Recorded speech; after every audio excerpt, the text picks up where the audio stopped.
Hey, everybody. Welcome back to another episode of CarnivorousGrama Speaks Women of Wisdom series. I am super excited to be here today with my friends Cristie and Rebekah. Hey, ladies.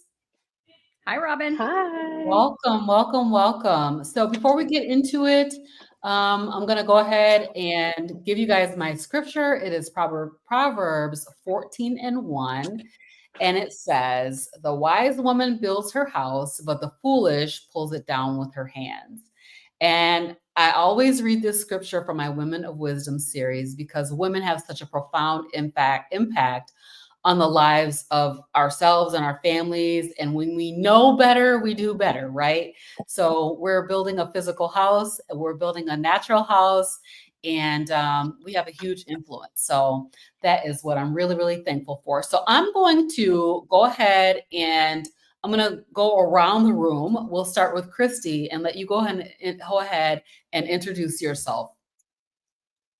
Okay, great. My name's Cristie, and my YouTube channel is Meeting Wellness. And I started my channel just a little over a year ago after I went carnivore and just experienced so many health benefits for myself. Little did I know over the last year and 3 months, having been carnivore, all the impact that I would have on others around, including now my son and my husband as well. So I'm excited to chat with you ladies today. Thanks, Cristie. All right, Rebekah, you're up. Hi, my name's Rebekah, and my channel is at Rebekah Bavry CPHC. I am a nurse. I'm also the assistant production manager for Healing Humanity, and I'm helping with that project. And I'm also a volunteer PhD essential coach in Dr. Ken Berry's PhD community. And I've been on a carnivore diet since January of 2023. Some variation of it started with B, and E, the ultimate elimination. And me and my kids have really been on this journey together since 2021. And my husband recently full on joined. He was on and off for a while. So it's really weird because now people recognize me sometimes when I go out places, and it's a little strange that I'm trying to get used to.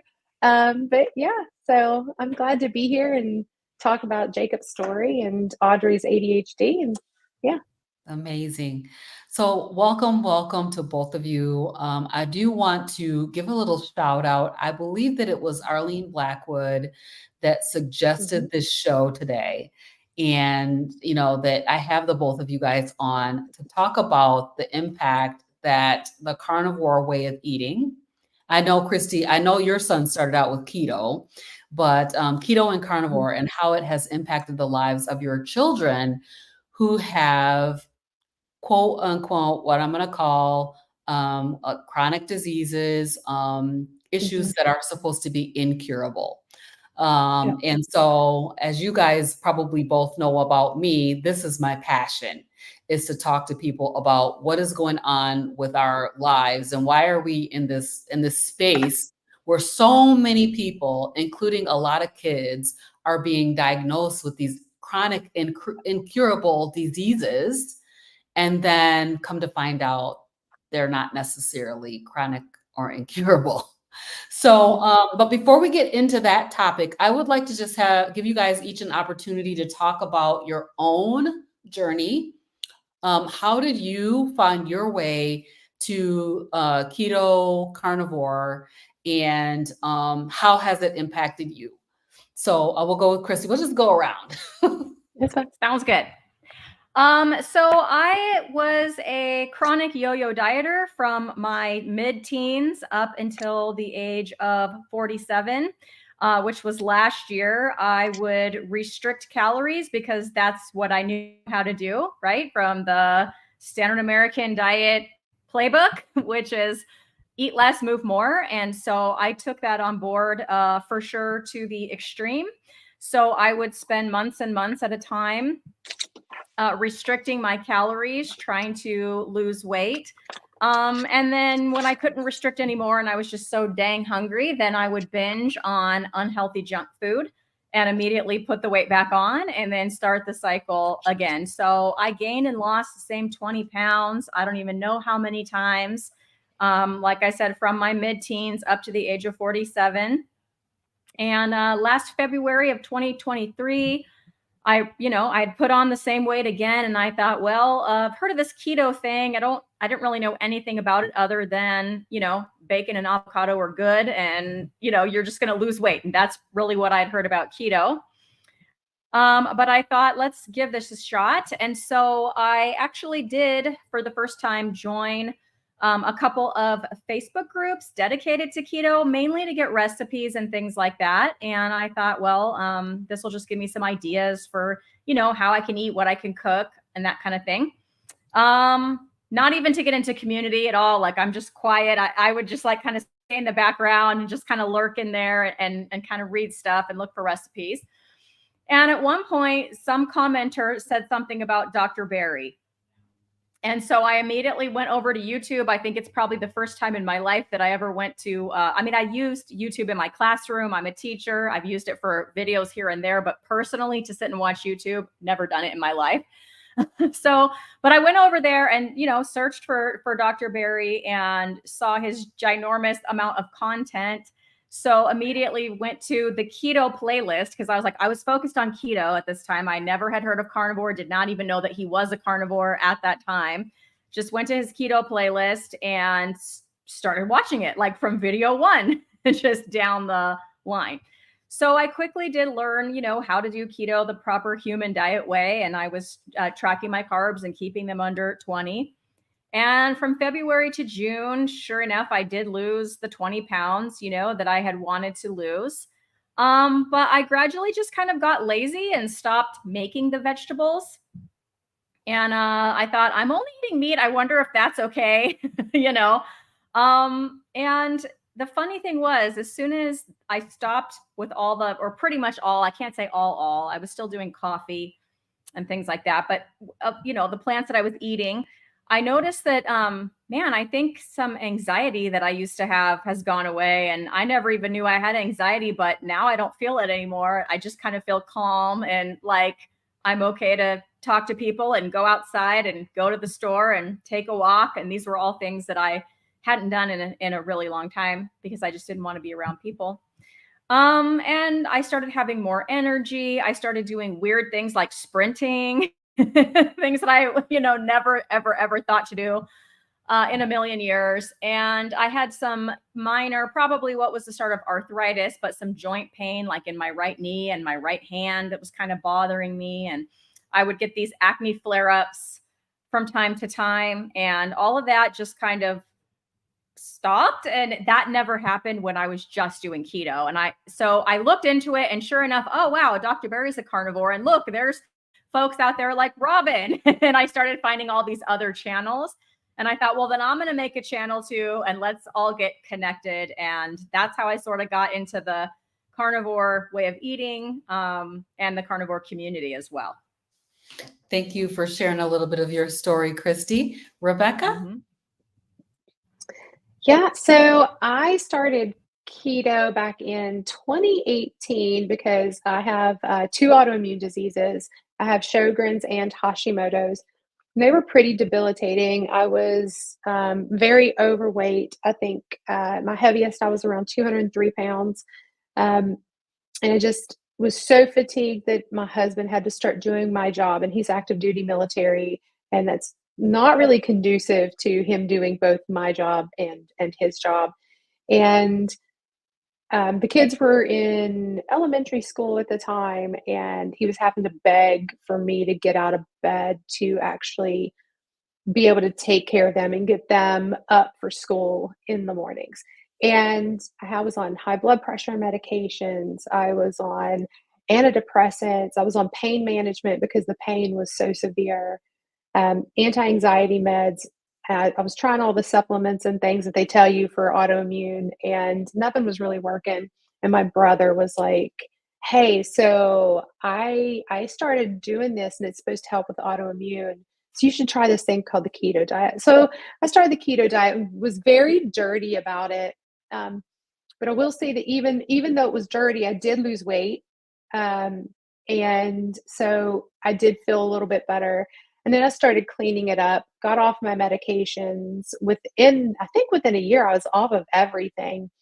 And started cleaning up my diet, found people like Maria Emmerichs. I started pulling off seed oils, using less nuts and things like that. And then I kind of stalled out really during COVID. So back in 2020, everything kind of started to spiral just a little bit. There was some carb creep, but I found Dr. Barry's community back in 2022 and joined in with their community. And in like December of 2022, and then 2023, they ran their BBB&E challenge. And I was like, I'm going to do this. And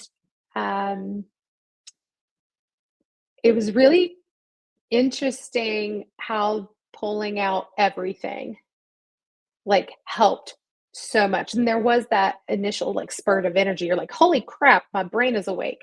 Now I tell people, I'm like, I think that I have a little bit of adult ADHD now, because it's like I'm not used to having energy. So I'm also like, I don't know what I'm doing with my hands right now, because I'm like, I can go do this and I can go do that. But I started off, carnivore in 2023, early 2023, and I've been carnivore ketovore, because every now and then I throw in some crunchy water with glyphosate, is what Dr. Barry likes to call lettuce. So I'll have a salad or something here and there. Seasonal squash when it's available, because I like squash. I know I'm weird. I like squash. But it's good, right? So it's like, the level of healing that I've had is pretty good. I'm still battling, like my Sjogren's is really good. Like I almost never have symptoms of Sjogren's anymore. My Hashimoto's, I'm still fighting it. What is Sjogren's, just for those of us who do not know what that is? Yeah, so Sjogren's is an autoimmune syndrome, and it's where the body or the immune system is attacking the moisture producing glands of the body. So your eyes get dry, your mouth gets dry. For women, our nether regions get dry, our skin gets really dry, and other things that they don't tell you about in like med school and nursing school is that your joints start stop producing as much lubrication. Your intestines stop producing as much lubrication. So anything that is supposed to have moisture, all of a sudden that starts to get super dry. And it's because the mucus secreting glands are starting to dry out. And it can be very debilitating. Eventually it does start to attack organs if you don't catch it and treat it early enough. But there's not really many treatments either. They're still testing the biologics for it, and nothing has really helped much. Like it's like you might get about 20 to 30% of people get relief from the biologics. Okay, so, interesting. So yeah. Fascinating.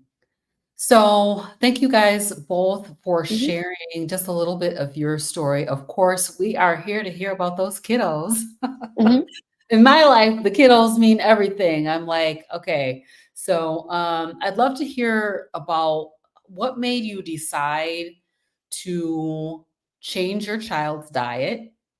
First, I also want to mention that Dr. Barry has changed so many lives. Like he's amazing, incredible. I've been a member of his community for several years now, and I think we're all kind of in the same time frame of when we started our carnivore way of eating. So I started on February 22nd, 2023. So I think we're kind of all right within that same time frame. But what was it that triggered you to think, I think I'm going to put my kid on this? And then, what was their age? What was their take on it? Were they open to it, or, kind of a little bit, give us a little bit of the story of how the young people actually got started. So we'll start with Chris. Yeah, sure. So basically with my son, he had very severe symptoms, ADHD symptoms, as well as sensory integration processing symptoms from the time that he probably even really before preschool, but when it became apparent to us was when he was in preschool. And for a frame of reference, he just turned 16 this month. So for many, many years, he had severe symptoms. And the reason why I start with this is because I think a lot of people that don't know anyone with ADHD or just haven't been up close to it just think, well, it just means they're a little wiggly. Like they're just a little wiggly. They just kind of can't sit still and they can't focus. And it's probably just because they're trapped inside and that's what it is. And I'm not saying that those things don't play, a role in it. But it was definitely, he had a myriad of symptoms well beyond the fact that absolutely he is wiggly and he cannot pay attention. Absolutely. But he had these other symptoms. And the most severe one was these meltdowns that he would have. And it started in preschool. And at this time, he was not diagnosed with ADHD. But it was in the afternoons. He would just lose his mind. He would be on the floor, screaming, kicking, and they would physically have to remove him from the classroom several times a week.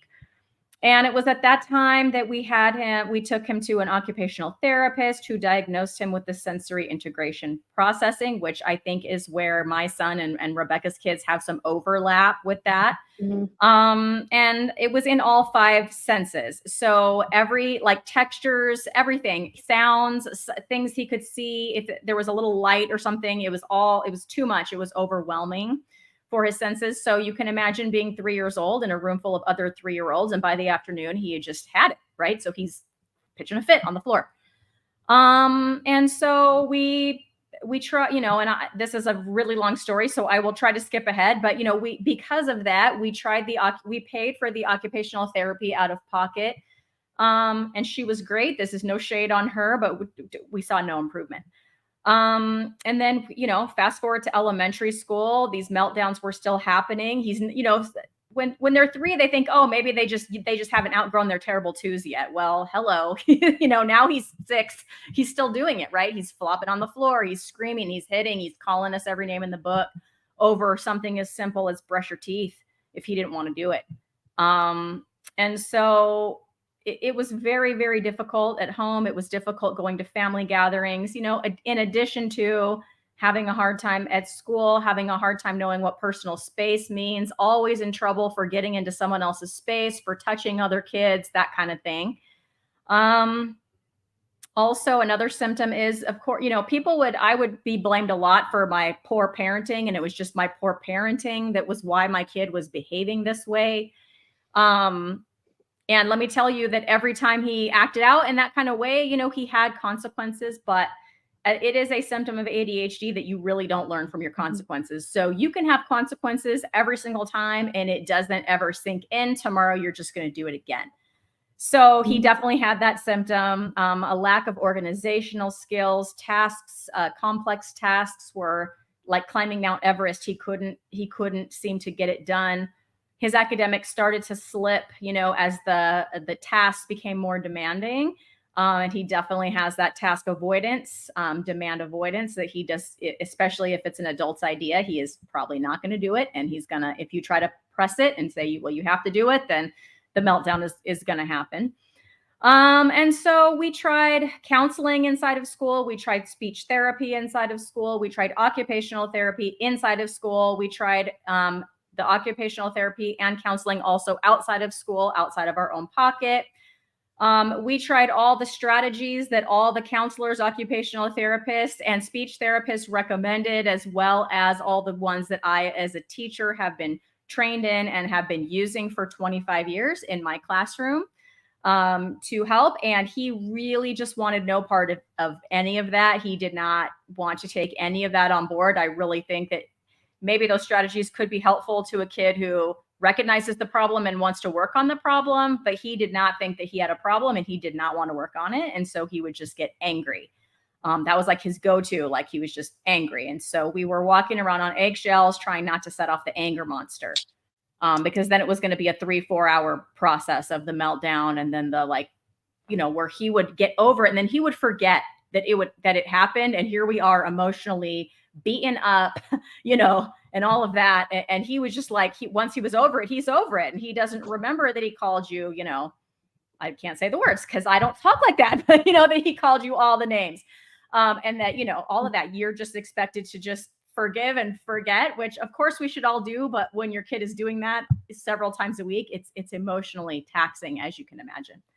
So basically we tried medication as well. So we went to the pediatrician and got medication, and that was another long process. He did eventually take it for a couple of months and hated it. So we ran the gamut from counseling to medication to all the other type of therapies, and saw no improvement at all. And I had been on carnivore myself, as I've said, and the more I've been in this space, the more influencers and experts I've been exposed to. And I started hearing about the mental health benefits from the likes of Dr. Chris Palmer and Dr. Georgia Eid. And I thought, well, it can't hurt. You know, let's give it a shot. And then how did he respond? I mean, I had to have input from him. It would have been a lot easier when he was 3 or 4 years old because you are in a lot more control. But at the time he was 15, and this was February of 2024. And, but you know, he had been watching me do this for a year. He had seen my mood improve and my energy improve. And so I just asked if he would want to give it a shot for 30 days. And, you know, he agreed to give it a shot for 30 days. And so, you know, I got that buy-in from him, and he just did a really good job of just jumping in with both feet and, you know, really following the plan that I helped him lay out. And, you know, I sort of assisted making lunches and things like that. Now he does some of his own cooking too, but yeah, he's in, as you can see it now, it's the end of September and he hasn't stopped. So that is amazing. So, I'm going to come back to you, Cristie, but before we go on, I'm going to let Rebekah tell us a little bit about her kiddos. And the same question for you is, how did you make a decision to decide to move them more towards a proper human diet or carnivore, ketovore diet? And, you know, what were the things that you were dealing with as well? So both of my kids, I have a set of 17-year-old twins, and they are both high-functioning autism. Audrey also, so I have Jacob and Audrey. Audrey also has comorbid obsessive-compulsive disorder and ADHD. And it's very hard to distinguish those. When you have OCD, ADHD, and autism, they all the symptoms overlap, and they're all intertwined. So picking it apart is like trying to unravel a very tangled ball of yarn. So back in 2018, we started Audrey on a ketogenic diet because we saw the movie or the documentary, The Magic Pill. And we saw the little girl on there and the little boy on there that got better with a ketogenic diet. And, you know, I talked to Audrey and she was like, okay, you know, I'll do it. She'll eat anything. Like, you put anything in front of her, she'll eat it. So it doesn't matter with her. Jacob wouldn't do it because he is so picky and he's got texture issues and he vomits at certain textures and tastes and smells. So with him, I was like, I can't even fight this battle right now. So we put Audrey on it and she did really, really well. We started seeing a lot of her ADHD. She came off of her medication. She was able to control her ADHD very well herself. And then the teachers were very kind and put things in place. And she did really well. And then she went off the diet when my mom died in 2019. And so we didn't really get everybody back on track. I stayed on it, but I was it until 2021. In 2021, my son, this is what prompted us to get the kids back on, is my son was 14. He had not hit puberty like the rest of his peers. He was obese. He had some secondary characteristics like armpit hair, but nothing else. He wasn't growing right, except for getting heavier and more rotund. And we kind of sat him down and was like, hey, like, you look like what my brother did at his age. And he had not hit puberty either. And so they had to take him to an endocrinologist. I was like, hey, Jacob, so instead of doing that, I would really like you to do this. And he was very hesitant. He cried. He did not want to do it because of the texture issues. But we did finally find foods that he would eat. And so within 5 months, he was no longer obese. He hit puberty and shot up, and his voice got deep, which is like now really weird, because he's like a baritone bass, and I'm like, where did this come from? It's really like I can't deal because he's my son. And it's like we started seeing all these like things reverse. And he had energy. He's now a cross country runner, and he does it on keto. Now he's keto. But he runs cross country, and he's caught up with his peers. And even like, it's really weird because now most people can't tell that he's autistic unless they see him in like a private setting, then they might know. So there were things that we didn't know could be improved upon that has improved upon, but most of it was really him hitting puberty. Audrey did go back on it, and she had been on some psych meds that really messed up her metabolic function, because they put her on a bunch of Zoloft, and then when that wasn't enough, they put her on Abilify, which is a second generation antipsychotic, and it caused high blood sugar. She gained weight. It took almost, let's see, when was that? So that was 2021. She last year just started really finally dropping weight again after that medication like did so much damage to her metabolism. Just like to ask a quick question in here, because Yeah. your daughter did it earlier, and then Yes. she kind of went off. So did you Mhm. see like a regression in her Oh, during yeah. when she went? Yeah, curious. Oh, it was really bad. It was really, really bad. Like she tanked psychologically. So she ended up having to go on a bunch of antidepressants and ADHD meds again. Like it's just a complete reversal. And part of it was the trauma of losing my mom. There was that part of it because my kids were very close to my parents, and their nanny was kind of their world and their biggest cheerleader. So losing her really did a number on my daughter, but it didn't help that I was one of those people that I let her go off of it. I just was dealing with so much pain with losing my mom at the time too that I kind of let it slip. So part of it's my fault. I don't blame myself, but it's like because I was going, I lost my mom. My mom was my best friend. So, I mean, I don't want anybody to think that I like beat myself up over it. It sucks and I shouldn't have done it, but life happens and we've gotten back on track now. So, Yeah, that's awesome. yeah, but she's so much better now. Her ADHD is, oh my gosh, so much better now. So much better. We're still dealing with her OCD, but the ADHD is so much better. So I'm curious to know because I was talking to a young lady that I was working with, and she was saying to me, there's a couple of things I want to mention.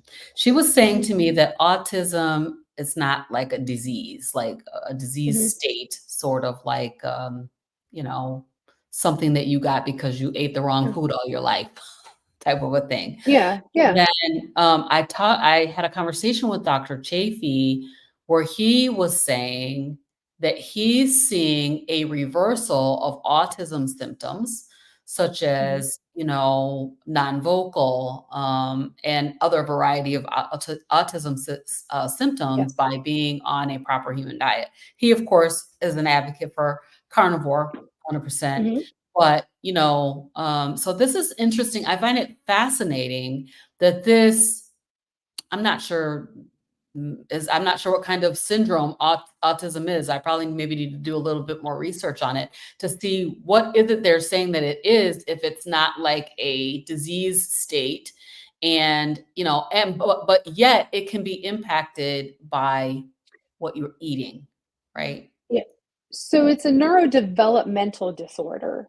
And it's because the neurological system gets the best way in layman's terms to kind of say it is that like the neurological function doesn't fully develop correctly. Like it's almost like the brain is miswired. It still functions, but it's kind of like the connections are in the wrong place. So you can rewire the brain, and I think it's easier to do that when you are feeding it. Oops, sorry. It's easier to do that when you feed it properly. Sorry, guys. So, but yeah, you can rewire it.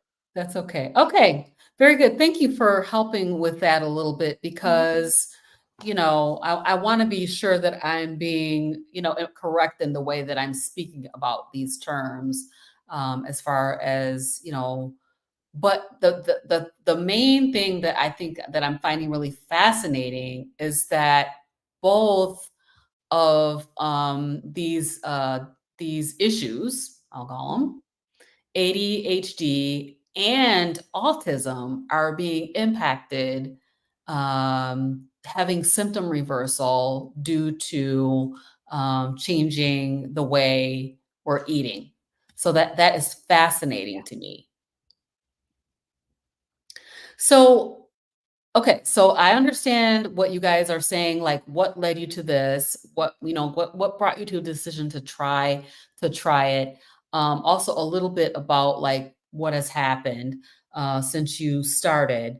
But can you give us just a little sampling of other therapies that you tried? I think you guys each did a little bit of this, but talk a little bit about what did you do before you tried a keto or a carnivore diet, and how was that? How effective was it?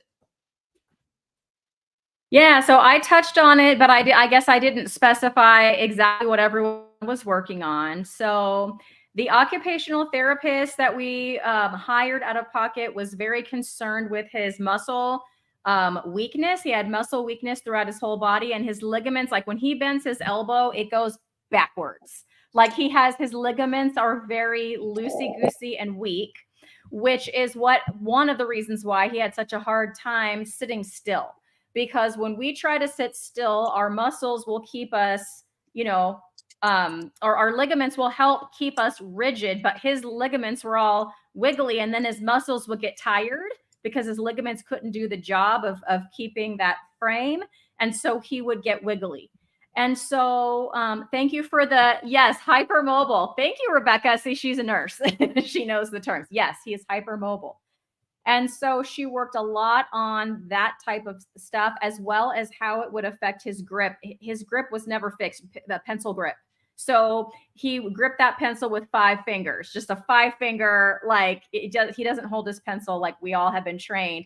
And it was, he worked on that, but you think he wanted to sit there at home and like write his letters in a workbook? Heck no. So his homework for that, that wasn't happening. But yeah, we paid out of pocket. And he would go to that appointment once a week. And then when he got to elementary school, we got him in, we wanted to get him an IEP, which is an individualized education plan. And that is for any special education student, whether they have a learning disability or a condition like ADHD, for example. And you can also get an IEP for speech. And so we enlisted the help of the speech teacher, and we had him qualified so it's not like he has a lisp or a hard time saying his R's or things like that. But it's the type of speech where you can talk to people, you understand what turn taking is, because he didn't, or like reading body language, because he couldn't. And so it was that kind of speech, because to get occupational therapy within the school setting, it's not a standalone service. And so, yeah, that pragmatic speech became a gateway kind of to get him into the system, because he did actually need help with that. But at the time of kindergarten, he wasn't academically behind. He was reading 2 years ahead of everybody and doing all the math. And yeah, it was not a problem. But yeah, that pragmatics was a problem. So we got him in that way in order to continue with the occupational therapy. And then the speech teacher even went on, I think that was the first person to introduce him to the zones of regulation, which is a color coding system designed for kids to help regulate emotions.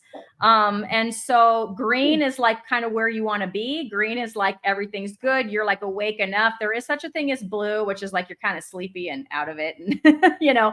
But anyway, then if you're going the other way, yellow, it's like you're heading towards the meltdown. And then red is like you're mad, you're not coming back, you lost the plot.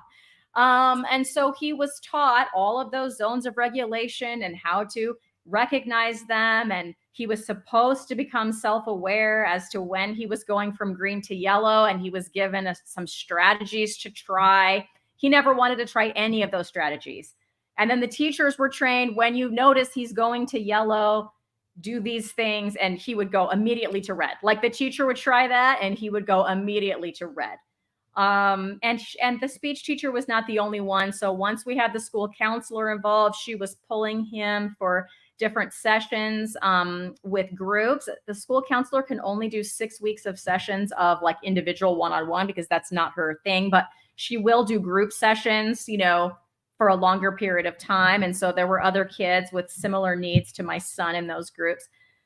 You know, once again, you know, teaching social skills and how to stay in your own space and zones of regulation and all of these things. I mean, he could teach a master class on it, but as far as putting it into practice, he was not interested, and he was not interested in the adults helping him to do that. He was allowed access to the motor room. So we do have a motor room. I've never seen it used for a kid with ADHD before. We do have 3 classes of autistic children at our school site. And it was mainly used for that. Like those kids would go in there and have access to all of these things. Well, because we had my original occupational therapist kind of come in and consult. And so she was very good at advocating for him and getting him things. Things like scooter boards, and I don't even know what was all in there, like bouncy, like seats and all this kind of stuff to help get that stuff out. So he was allowed that. He had occupational therapy also in school, but really what I learned was they are very only focused on how it affects his academics. So it was teaching him how to type because the pencil grip was so difficult, that kind of thing. And yeah, none of that helped. Then we started that's when we got him diagnosed with ADHD, was in about 3rd grade, because we took him to an outside counselor. I drove him a 30-minute one-way drive every single week to go to a counseling session that I also attended to learn strategies. And that counselor introduced more strategies like throwing ice, which is very satisfying. I highly recommend it, by the way. But you when you're like mad, you grab some ice and you take it out in the street and you just throw it. It's very satisfying because it shatters everywhere. And I mean, every morning before going to school, he loved it. That's the one thing he did do. It didn't keep him from getting mad though during the day.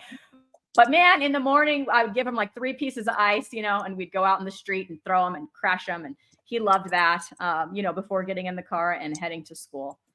But yeah, things like, you know, screaming into a pillow and hitting a pillow and, you know, playing a drum, playing a musical instrument and things like that. And every week was like a deja vu of the week before. So it was, what struggles happened this week? Okay, here's the struggles. Okay, let's remember these strategies. And then, you know, and then my son would explain all the reasons why he didn't do those strategies and why it was perfectly fine if he didn't do those strategies. And then the hour was up and I paid my whatever. It was like a $20 copay, I think, on my insurance, you know. We left and we came back and did it again. And we did that every week for a year and basically got nowhere.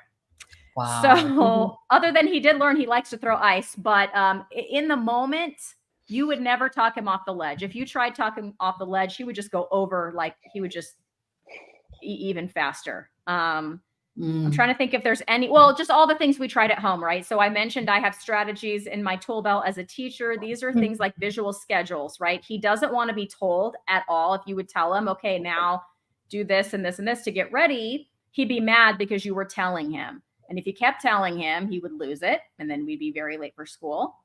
But if you didn't tell him, well, I'm late because you didn't tell me. And then he would lose it and we would be late for school. Same result. Try this thing called same result. And it's like, it's exact opposites, right? Like you can't win as the parent here. Right. So we had like a visual schedule with here's all the things, and then you check them off. Nope, he would never use it. We tried a visual timer, okay, set your timer for this amount of time. And when that a timer is done, then that's the time you have to brush your teeth or to get dressed or eat breakfast or whatever it might be. We tried chunking tasks. So you can't just say, get ready for school. You do have to chunk it and say, okay, first thing is put on your clothes or whatever. And you had to chunk it like that because that was way too much. Same thing with cleaning room and that, cleaning the bedroom and that kind of stuff. Right. If you just said, clean your room, he literally would not know where to start, could not do it, would not do it. Yeah. So we tried, chunking tasks, and I've been talking long enough here, but that's a lot of strategies, right? And we had 0% success, none, Wow. 0 changes. Amazing. Rebekah, do you want to chime in on this?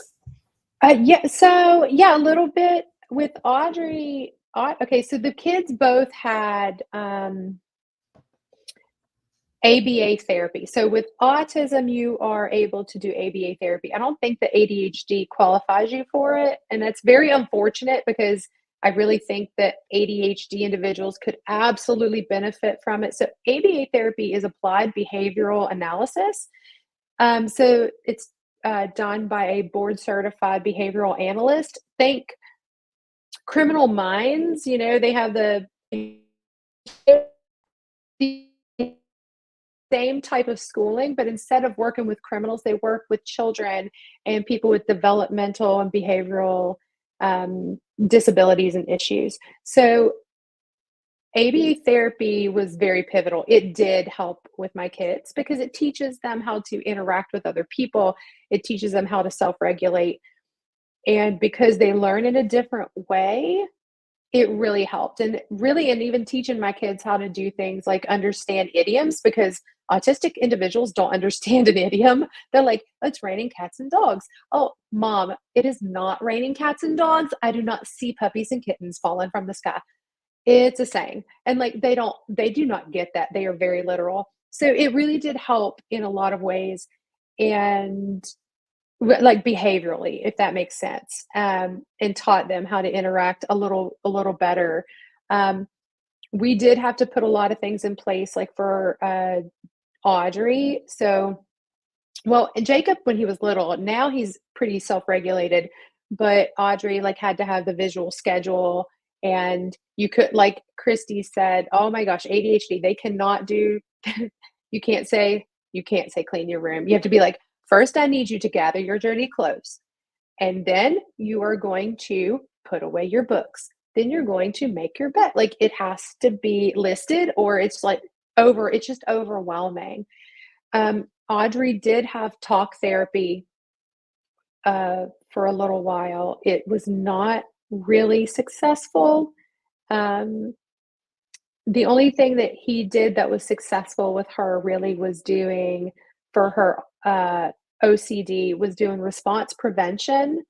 So that was to help her not react to the intrusive thoughts. It did help a little bit, but wasn't super successful. OCD is just a whole other beast, and it's kind of a butthole, and we're still working through it. So, but those are the therapies that we tried. Audrey,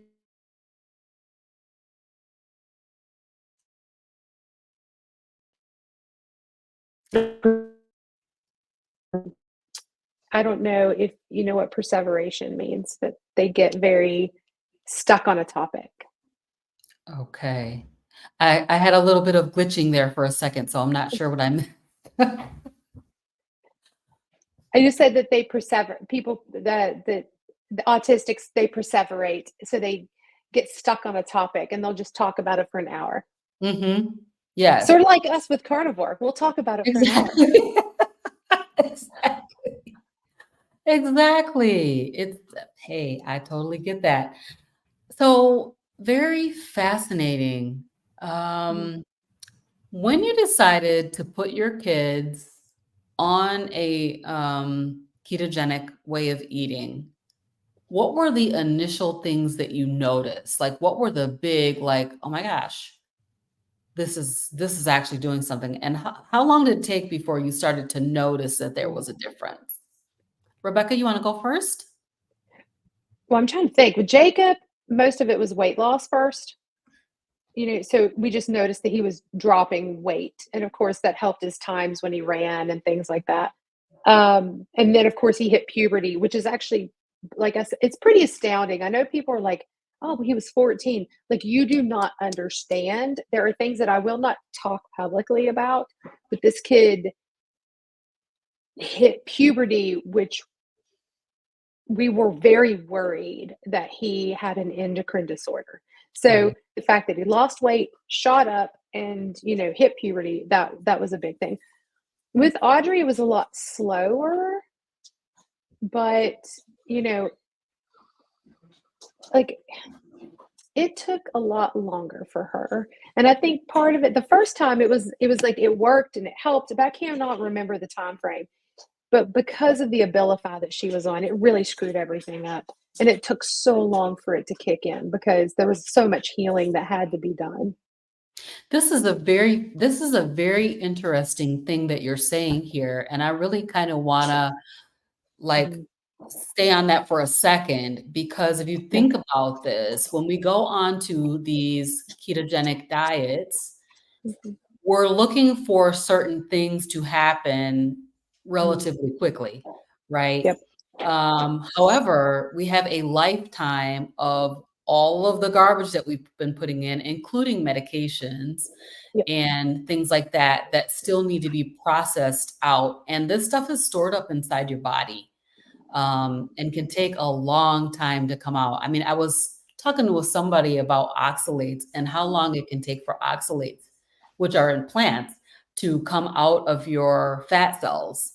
And as long as you Mhm. have fat on your body that is still on there, that needs to be, that needs to get processed, those oxalates are still stored inside there. Things like seed oils and all of the different things. So when you talk about this medication doing damage to her, and how long it takes for these types of things to actually be reversed, I could see that it could potentially take a long time, because this stuff is stored up inside. It's in your cells.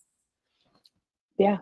Well, then, and it's the second generation antipsychotic. So all the antipsychotics have that sort of side effect of, like, it almost causes something called pseudo Cushing's. And so it means like too much cortisol, and it causes a lot of problems with that. That's why you see the blood sugar go up. That's why you see people get chunky, and Mhm. they can get very fat. Right. And moon faced, you'll see her face was so round. She started getting stretch marks in weird places because it thins the skin.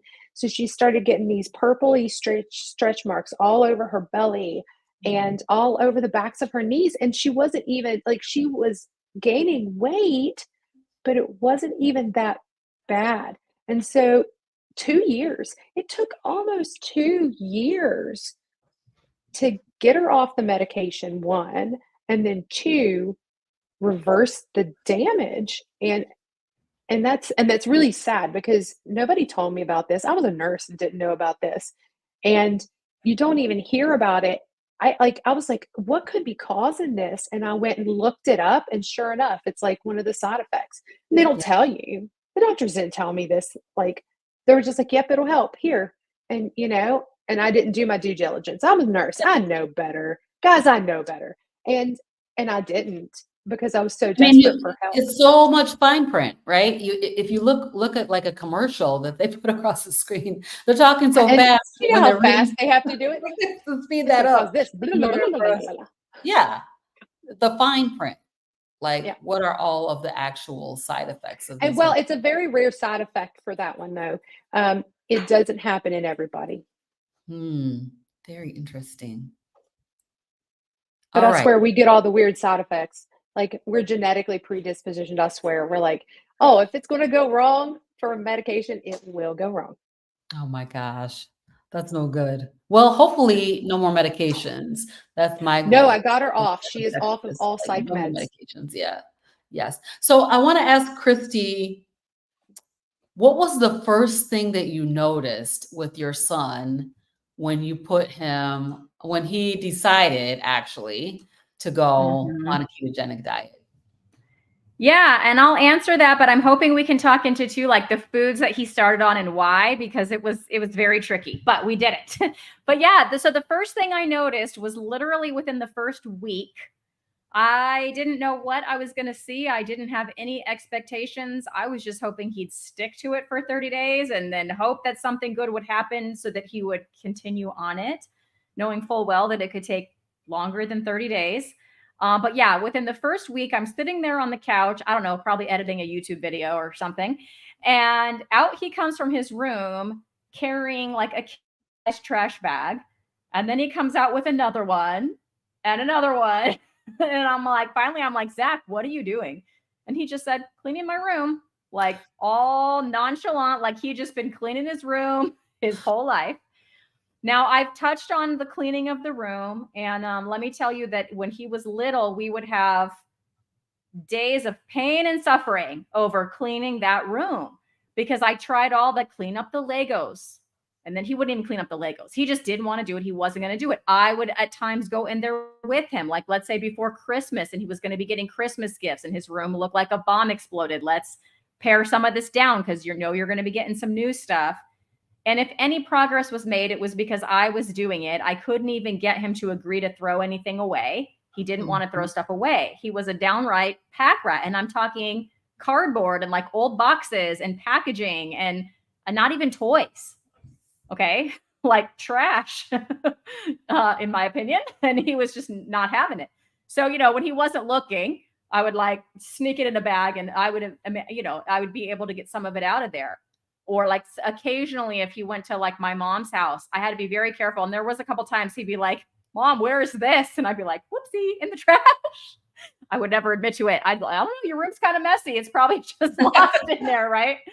But yeah, so I stopped fighting the room battle. I decided that this is not worth it. We're fighting battles over being at school every stinking day and like just getting homework done and taking a shower. Like, why am I going to fight clean your room? I'm not going to fight that. So I just stopped and I really didn't care about it anymore.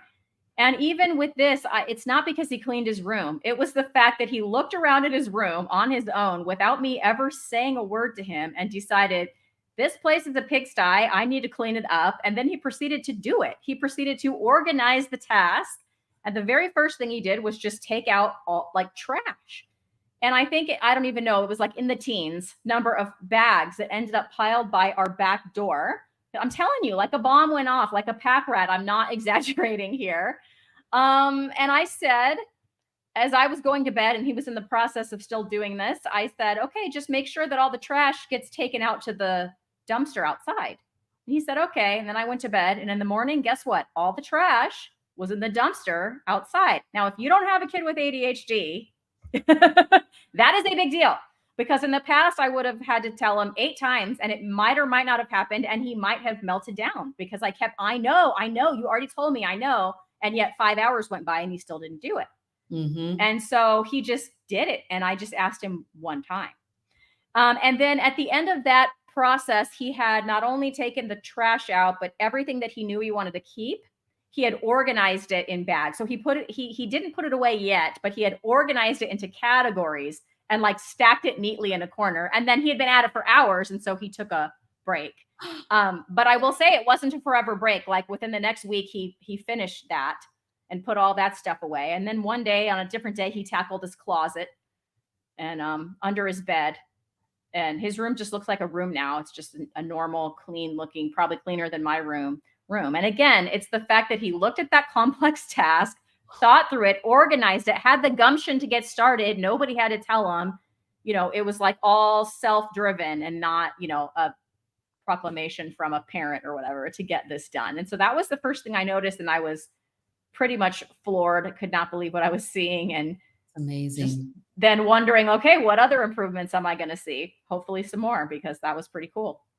That was pretty cool. So you kind of alluded to this, and I wanted to just let you go ahead and elaborate a little on what is it, what kind of foods was he eating, and what kind of foods is he eating today? Yeah. So as Rebekah touched on with her son, my son also has severe texture issues in the mouth, severe, to the point that when we were eating, I mean, when we were trying to wean him, we couldn't. Like, he was eating baby food till he went to preschool. Baby food, okay? Baby food in a jar from the store until he went to preschool. Because anytime I would try to give him anything else, I'm not talking about spit it up. Rebekah said it. We're talking throwing up. Because the texture is in the mouth and it initiates the gag reflex and throwing up. Mm-hmm. So as you can imagine, I tried that less and less frequently because it's like he's throwing up. That's the opposite. We're trying to get nutrition in, not the other way around. And it just became another battle. He didn't want to do it.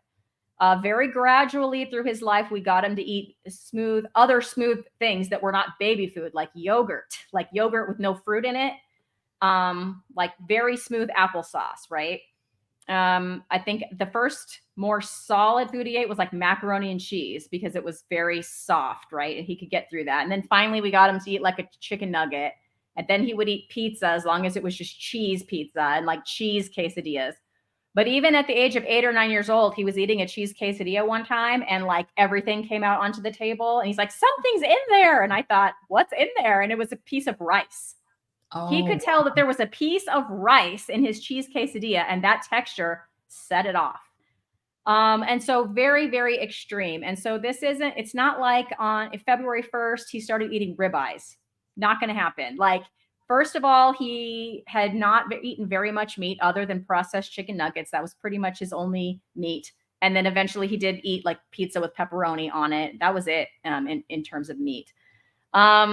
And so we started him off by doing like substitution foods that I would make. And the reason I say he started keto is because I didn't know what to call it, Robyn. I didn't have a plan other than let's get this kid into ketosis. Granted, I was not sticking his finger, but let's get him high enough fat that I'm pretty confident he's in ketosis. And like, however I can do that is how I'm going to do it. I wasn't like dead set on being carnivore. But when I say keto, I'm not talking vegetables. We never did that. He never really ate those. But just whatever that was going to take. So we started with these, he used to like Hot Pockets, which are like very highly processed freezer food, pepperoni pizza pockets. And so we made him like a ketovore. I would call it a ketovore version. So it was like a slice of, mozzarella cheese, some pepperoni, some, Italian sausage, a little scoop of low carb marinara sauce, and then another slice of mozzarella cheese baked in the oven. And he probably ate those 5 or 6 days a week for the first few weeks for dinner, because that was something that he liked and that he would do. We had already at the previous Thanksgiving to him even doing this, he had tried pork shoulder in the crock pot at a family gathering at Thanksgiving, and he actually liked it. So I made him one of those because, it's a lot softer. It's like not a steak. It's like very soft and easy to eat. And there's a lot of fat in there. So it just kind of goes down easy. So, yep, I started making more pork shoulder. I made chicken nuggets from scratch. So with just ground chicken, pork panko, some Parmesan cheese, and some egg as a binder, and just air fry those.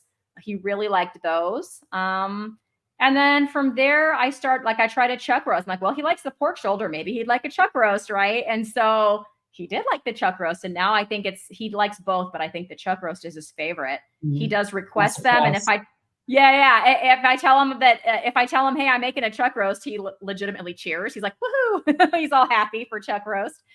And so just gradually over time, the substitution foods that we started on, he still eats occasionally, but man, I'm telling you, he likes picanha now. He likes the pork shoulder, the chuck roast. He likes chicken thighs. And he'll just kind of eat those for dinners, like on repeat. For breakfast, like this morning he came out. I don't always make a breakfast on the weekends. It just depends. But I hadn't made him breakfast yesterday, and he came out asking for his eggs today. Mom, can you make me some eggs? Sure. Mm-hmm. So he loves eggs and sausage with butter. And I think the only plant food he still keeps in is when he makes those little pizza pockets. It's like a little tablespoon or teaspoon or whatever of marinara sauce in there. But otherwise, he's carnivore. At the beginning too, he was really worried about losing his dessert because he used to eat ice cream like pretty much every day. After dinner, he'd have a couple scoops of ice cream. And so I played with some ice cream recipes. We never found any that he liked. He's, like I said, very finicky with the textures and the flavors and all of that. But I did find some keto cookies. Oh, Rebekah has one. Okay, Rebekah, we'll talk. We found some keto cookies. And so he would eat one every single day, after dinner, just for his little sweet tooth. And, they're made with like the Equip Prime Protein beef isolate protein powder. So there's, the beef powder in there, and then, some gelatin and things like that, and eggs and butter. And he really likes those. And I still will make them when he asks, but can I tell you that he used to eat them every day? And there's times where like a couple of weeks will go by and they're just in the freezer. Like I just put them in the freezer. When he wants one, he can have one. I've never told him to cut them out. Mm-hmm. And he's just like kind of slowed way down on them. And when I asked him why, he just said, well, if I'm full, I just really don't see the need to eat that. Like that was what he said to me. And I was like, awesome. Amazing. So he still does eat those. So those couple little keto things, I had a hard time when I was making videos. Like, what do I call this? I'm probably going to get hate from like the pure carnivores because, he ate a scoop of marinara sauce or whatever. So yes, I did go in with the intention of probably would be more keto. I'm actually very pleasantly surprised at like the volume of meat that this boy eats. Yeah. Because he does really like it now, and he'll request meat instead of the pizza pockets. I'm like, there's stuff in there for pizza pockets. He's like, can I have picanha or whatever? So I'm like, absolutely, I'll share my picanha. I love it, kid. So absolutely love it. Mm-hmm. Okay, Rebekah, what are your kiddos eating? Well, Audra will eat whatever I put in front of her. So what I make, she eats. So she's pretty much ketovore. So she loves taco stuff. Like, so there is some pico and some guacamole and sour cream. Like, well, sour cream's carnivore, but it's like, she wants, if she's going to have like an omelet, she's like, yeah, even her burgers. She's like, I want a fried egg on it, and I want some pico, I want some guac, and I want some sour cream. And it's like a burger that's like stacked this high. Like, that's her. So she'll like I said, she'll eat anything. Jacob, on the other hand, was my hard one because like with Cristie, texture. So he still is a creature of habit. So he eats a pound of bacon for breakfast. We started him out on chicken wings because he would only eat like chicken nuggets, and we would try desperately to make like Maria Emmerich's chicken nuggets and things like that, but she uses a lot of almond flour, and that texture, that grit, it would make, he's like, I can't do it. So we ended up getting him on chicken wings, and now he does chicken thighs.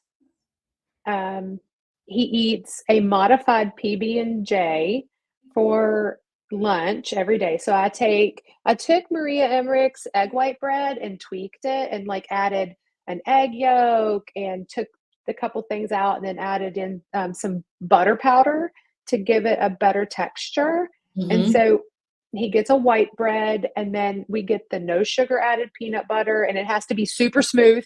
It can't be the natural ones that still have some grit in it. Nope, it's not going to work. And then I used to make my own jam, but I don't have time for that right now. So we buy the Good jam, if you've heard of that brand. And it's actually really clean. So if people are keto out there and want to try it, it's a really clean brand. So he eats, well, I don't eat it, but he eats that for lunch. And the chicken thighs are for dinner. And then he eats nuts. And we finally got him on the keto bricks. So like before races, like I'll melt those up, and don't tell him, but I also take an unflavored carnivore bar. I was just thinking that. And I take the milk and cookies keto brick and an unflavored carnivore bar, and I chop it up and I mash it up and like melt it all together and put it into molds, and he doesn't know it's in there. That's the only way I can get him to eat beef. That's it. You know, that is so funny because carnivore bar actually has a little crunchy texture to it. So But he doesn't, he, for it, but it works. he's not noticing it. I'm super happy about it. Like, and, Yes, you it know, must be delicious. well, because I also give him like beef liver pills from Equip Prime, and because he just doesn't get enough red meat, Mhm. so I have to do something to try to get something in there. Absolutely. Yep. But yeah, but like I wish that we could do pizza rolls. I wish I could get my kid to eat it, but he gags at the smell of the Italian herbs and seasonings. It's like, and tomatoes. Nope. Now he would eat cherry tomatoes by themselves when they were little, or when he was little, but no, like Not anymore. he's so So I'm so wondering, picky. do either of your kids ever cheat on their way of eating? And if they do, what kind of impacts do you see when they do that? So Zach does not cheat. There was one time within the first, I don't know, week to 2 weeks where, the teachers give out candy for right answers. And so his math Mhm. teacher had handed him a sucker. It was literally like within the first, like I said, week or two. So he just, without thinking about it, whipped off the wrapper, popped it in his mouth, went, "Oh, I'm not supposed to be eating this," and threw it away. And told me, like he told me, it was at school. I didn't see him. I'm not spying on the boy. Reported it to me. And I was like, "Hey, that's no worries." I got a little bit, I wondered what would happen at his first social invitation. And I just, he was invited to a friend's house, and I said, "Do you want me to send food?" Because they were going to be having, pizza, chips, soda, all the teenage, Mhm. Unfortunate staples. And he said, "Yes, please." And so I sent with him what I usually send for lunch, which is a grass-fed and finished Teton sausage, just chopped up, and some cheese chunks and some pepperoni. Put them in a little bag and sent him. Same thing as with the keto cookies. I did not say, "Now don't you go eating that pizza." Like, I didn't say anything. I just said, "Here's your food that I packed for you. Have fun with your friends." And again, I'm not spying on him, but he's like, "No, I didn't, they ate it. I just ate what you sent me." And I mean, I didn't notice any weird behavior. Like, he is still seeming the same. He didn't have a meltdown or, anything like that. And, before this, he was still melting down at 15 years old. He was still having these meltdowns. And so that has been, I think we've had one incident since in the last however many months that is. 9 That's months, amazing. one incident. And we're talking, it was 3 times a week. That is amazing. Mm. So, My kids do. They do Okay. cheat. And now Audrey, she cheats a lot less because now she realizes she's made this connection between, hey, I ate this, and now my OCD is worse. And that was really good. So now because it was very recent. She's like, I ate popcorn at a movie, and my anxiety has been really bad ever since. So she is still recovering from that. And she's like, it has to be that. There's no other thing it could have been. Yeah. Jacob, he's pretty metabolically flexible. So he can but he's not dealing with the mental things either. His was more physical and puberty. So what he does, sometimes he'll look after a race, he'll go out, with the team, and he'll get a cheat meal, and he'll be like, "Man, I feel sick to my stomach now." Like, he'll feel like garbage, and he knows it's coming. And I'm like, "Well, as long as you know it's coming and it doesn't affect like how you're acting, then that you reap what you sow." And because I want them to choose this lifestyle. So, and they're 17, and he's got his own money. And so I need him to choose it. And for 90% of the time he does. And so I think I feel like I've done something good with that. But, Absolutely. with Audrey, I think that if I was like, "Okay, you can go off this tomorrow," I think that she probably would do it. But with me being the one controlling the food, you know, she knows it'll be bad, but I think she doesn't have the self-regulation isn't there for food. Like, she still has a food addict, like sugar addict mindset in some ways. So I have to be very careful with her. I can't leave, like, we just don't have stuff in the house, like, because I know that it would be gone. Yeah, I hear you. I absolutely do So, hear you. Well, wow, this is just absolutely fascinating. There's a couple of comments I want to put up. I know that you guys have been answering things in the background, but let me pop this up right here. This is Ariana Heron. This is my daughter. And she's saying, I figured with the last name.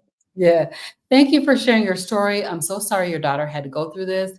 As a PCP, I go through the most common and most catastrophic side effects of medications with every patient. However, as stated, Cushing's syndrome is a rare adverse reaction. With consistent follow-up with patients, we should be able to recognize and address this when it occurs. So that's good. And then Haramis is here. I think did he say Germany? Russia, I think. Russia, I think. Okay. My youngest daughter most likely has ADHD.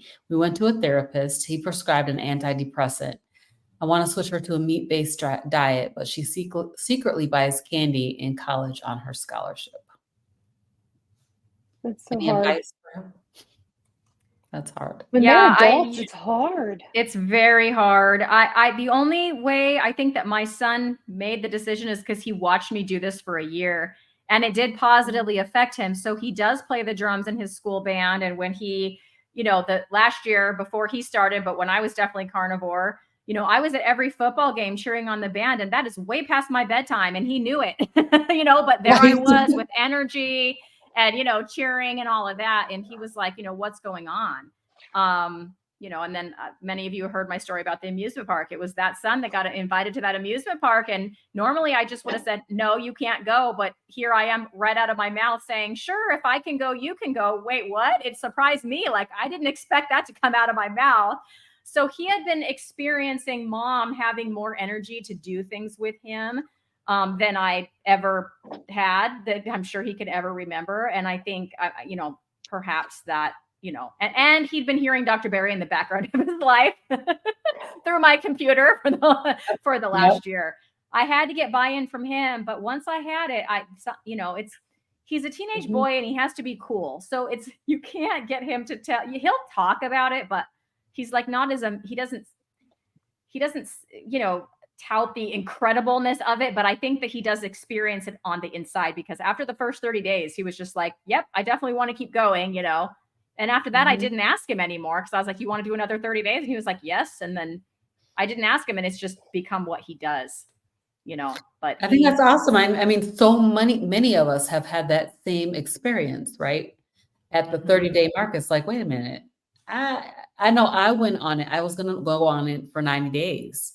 At 30 days was the day, like day 31, I knew I couldn't go back to whatever way I was eating before, which was struggling to get back on keto, Isn't that fascinating though? It's like nothing tastes as good as healthy feels. Right. And most of the people that stick with it because we have to. It's like, you don't want to go back. I don't want to go back to being almost bedbound. Like, Right. I think about this, like, how many years have I been doing this now? So 2018. So over 6 years, where would I be if I was almost bedbound in 2018? Right. Would I be on hospice right now? I'm a hospice nurse by trade. So now I'm like, would I be on hospice with autoimmune diseases that are killing me? Like, where would I be? And it's almost scary in a way to look back. Like, that one decision changed an entire trajectory of my life. Yeah. And I'm sure that's with you too, Cristie. It's like, and you, like, and Robyn, like, it changed us in such profound ways. Absolutely did. So I just have 2 more questions, and I want to ask you guys, have you had any resistance from anyone? I'm thinking in terms of like medical practitioners, family members, friends, who have had a thought about what you should be doing with your child. And have you guys had any pushback or any people who have concerns with your child or children being on a proper human diet? Well, my mom is meat-based keto, so she's fully on board with it. She hasn't had anything to say about that. I don't think that my brothers, as far as what he's eating or whatever, I don't think that they, care too much. On my husband's side, they already kind of know that I'm doing this. And now if we're all going to go over there, they make sure that they have some burger patties or things for him, even if there's, meat that he isn't going to like. So they've all been supportive. I will say, before doing this, the relationship with especially my side of the family was very strained over his behaviors. So because of his behaviors, there was a time when I didn't take my kids to anything on my side of any event, not Christmas, not anything, for 3 years. Wow. Because there was quite an incident, and it ended up with me being made very clear to me that it was their opinion that this was totally my doing. And I knew that it was going to happen again. And so I was just like, I can't deal with this. For better, for worse, for right, for wrong, whatever. That's what happened. And just now is when I'm, so since he's been eating this way, now I feel like I can take him over there because I'm fairly confident that he's not going to have a meltdown or a freak out or any of that. And so it has helped sort of, I don't know, reunite or patch back together that rift that was there as a result of the fallout from, his symptoms. So I'm happy for that. Yeah, that's awesome. I haven't, I've had people think that I'm crazy because I do it, but you know what? No, other than, I mean, my kids are like, well, it kind of sucks when I go to people's houses, but it's like, other than that, like even Jacob went over to he's got a friend that is a girl, not a girlfriend, but a friend that is a girl, that he goes over to her house sometimes because they'll hang out with friends out there. And they're like, oh, what do you like to eat? So they'll have maybe some watermelon for him or some berries, or they'll have things like cucumbers because he actually likes cucumbers. So like they'll have things like that for him, or be like, yeah, you want some chicken, so we'll get you some chicken wings. Like, believe it or not, they're actually, no, that's kind of weird. For my kids, no, but for me, people go crazy. They're like, oh, you're eating butter, you're gonna die. And it's like, yep. What? Like, well, my brother thinks we're all crazy, but yeah, it's like weird. Yeah. To be fair, though, I didn't tell my son's pediatrician. I didn't tell him. Hopefully he or she is not watching. Yeah, I seriously doubt if he is. If he is, he knows now. Yeah. I mean, I'm like a vegan, and I said this on Dave Mack's channel. I'm like a vegan. People know I'm carnivore. I'm like, we don't eat carbs, guys. We don't. Just letting you know. That's right. If you don't like it, like that. If you're not going to tell the people eating the donuts to stop, don't tell me to stop eating butter. So just stop. Just leave me alone. Let me do what I do. Mm-hmm. Right. That is the thing, is like, nobody says anything when you're eating a whole bag of chips. Mm-hmm. You know what I mean? They're like, or McDonald's every day. So, yeah. All right. Here's my last question. What advice do you guys have for parents? So as I was sitting here listening to the both of you speaking, I'm thinking about my 11 grandkids. And some of them have some of these same things going on. I'm thinking about the meltdowns and turning over tables and kicking things over, all of the things, like the inability to control their emotions, and those struggles that they're having, that, I mean, clearly are obviously not necessary for them to have. It's probably because their diet is trash. Sorry, people. Sorry, daughters, if you're here. Because they're eating foods that are not contributing to their healthy mindset or their healthy state of mind. So if you were going to give advice to someone who has kids that is considering it, maybe they're a little nervous about it. Maybe they're a little worried about it. They're worried about those people, what people are going to say, or they think it's too expensive, or all the different reasons why it's too hard, like it's too much work, right? So if you were going to give advice to that person, what would you say? And we'll start with Cristie. So I would first start by saying that I was that person. Earlier in my teaching career, I've been teaching since the year 2000, and I didn't have kids until 2005. So the first 5 years of my teaching career, there I am. I was married, but no kids teacher. And I would hear the parents talking about don't feed your kid red dye. And in my head, I'd be like, that's such baloney. Like, it's not the food, it's your parenting. Like, I totally had those thoughts. I didn't say it out loud. Like, people said to me out loud, but I for sure had those thoughts. And I never, ever thought it was the food. I had no idea about nutrition, just calories. I just knew about calories. I didn't know about seed oils. I didn't know that fast food is necessarily bad for you. Just it's calories and just eat food. I just didn't know the first thing about it. And then, I got into this way of eating and I started seeing the benefits for myself. So if you are thinking about this at all, I would definitely say to read Dr. Chris Palmer's book and Dr. Georgia Ead's book, because I read it after the fact. Like, I got my kid on this diet and then I read those books to think about, okay, like, why is this happening? Because they go through all of the brain chemistry and how changing your diet like this affects brain chemistry. And so those books were just very educational to me, as far as, I already knew it worked from a personal level, but this was like from a scientific perspective, why this works. And then I would also say trying it for 30 days. I mean, it's not going to hurt your kid, and you might, have benefits. For me, having my kid have meltdowns and, in the principal's office every week and all of these things, that was way harder than making him some healthier, chicken nuggets or some pizza pockets. Those are foods that he would like. And I would not worry about that, because there are some very strict, like, it has to be grass-fed, grass-finished beef. Okay, like, maybe that is better, but there's no way that my son is going to start on that. Like, there is no way, with his texture issues. And thank you, Robyn, for putting those links up there. But with his texture issues and his palate and what he would eat, those all had to be taken into consideration. And so, I just adjusted and found recipes, and they actually were not hard. The pizza pockets that he still does like to eat, he makes those himself. So it's not hard. Even the chicken nuggets they're not that hard to make. Or I would do like chicken tenders with the actual chicken tenders and just bread them with pork panko and things.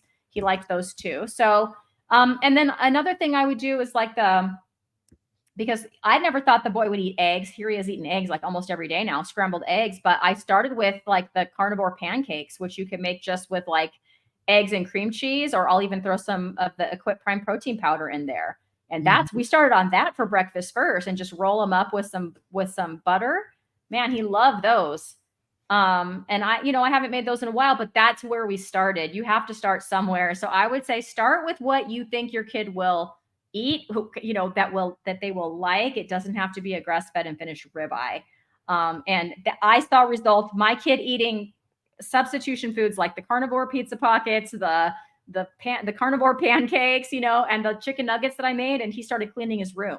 So definitely his, Change Your Diet, Change Your Mind is the title of one of those books I was mentioning. I mean, I changed his diet, and boy, did his mind change, and it sure didn't take long. And I'm so thankful. I wish I would have known about this when he was 2 and 3 years old. I didn't, but I'm still so thankful that he was 15. So he still has like time to grow. I was on Dr. Chafee's channel, and he was telling me how much he asked if he had gotten taller. I'm like, yeah, he caught his brother. His brother's 18 Wow. and he just caught him. And he's like, yeah, he's probably going to get a few more inches on him because of this. And so it's like, he was a little late to the game, but he's still developing. And so I really feel like he's going to have such a good chance at, coming up to his college years, if he chooses to do that, or his working or whatever. It's like, I have like a lot more hope now that he has the potential to be successful, because his mind and his emotions are so much more stable. So it was so worth the little bit of inconvenience to try to figure out these recipes and find this stuff. And then once you do, it just becomes a routine. And like I said, I even found a dessert option. So it really made it very effortless for him to switch over. It was not as hard as even I thought it was going to be. So that would be my advice. Thanks, Cristie. All right, Rebekah. I think that watching The Magic Pill, for anybody, it's really a great movie or a great documentary. Going there and watching that just to see it progress, see somebody progress on that and how they do. But I think that also just trying it for 30 days. Do it for 30 days and do it and write down what you see or what you now don't see. And I think that doing that and pull it back as much as what you can. And if you have to do it slow, it's okay. One at a time. It took us a couple of months to get Jacob's diet really dialed in because of, and it took me longer than that to even get a bread recipe that would fit the texture that he would eat. And so just try it. I think that you'll be pleasantly surprised. And I'm sure that Cristie will agree with me. Reach out to me or Cristie. We can help you. I really want to advocate for this for autistic kids because there is hope. And for kids with ADHD, I'm sure Cristie does. And we'll help. Reach out to us. We can give you ideas. You need help figuring out a texture issue. I can help figure out a recipe for you to do something. Now, I do need that Hot Pocket recipe, Cristie, how he does it, because yes, Audrey will love that.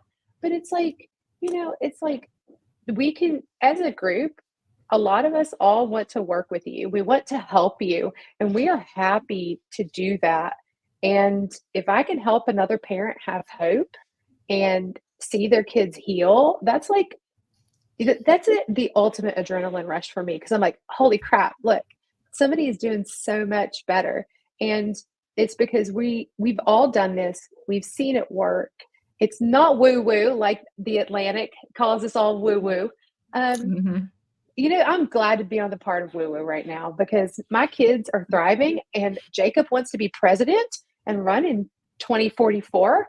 So watch that. He says he's going to start his campaign very soon. So it'll be the longest running presidential campaign ever. But it's like, that would have never, I don't think that anything like that would have ever happened. And, it's worth it. It's worth trying it. Absolutely. Well, ladies, I really, really can't tell you how much I appreciate you coming on to talk a little bit about this. The kids are so important and we're expecting them to do a lot and their brains are not working properly. The brains are just not functioning at their highest level. We want them to have the highest impact, the highest capacity, get the best grades, have the best behavior, but they're struggling every day because their brains are clouded. If you think about the brain fog that we had before going on a carnivore way of eating, maybe brain fog that we didn't even realize that we had. And also all the other sort of, I'm calling them mental illness type of things, racing thoughts and obsessive thinking about food and all of those kinds of things. The kids are having that same problem. So it's super important that we do put some focus on what are the kids eating, just like we say all that middle section of the store it's not food for us. Well, it's not food for kids either. It's poison. It's poison. It's literal poison. So whether you're going to be, helping your kids out with a carnivore diet, ketovore diet, keto diet, even a low carb diet, is going to be highly beneficial for them to be able to function in their everyday lives and be able to be those amazing people that we want them to grow up to be.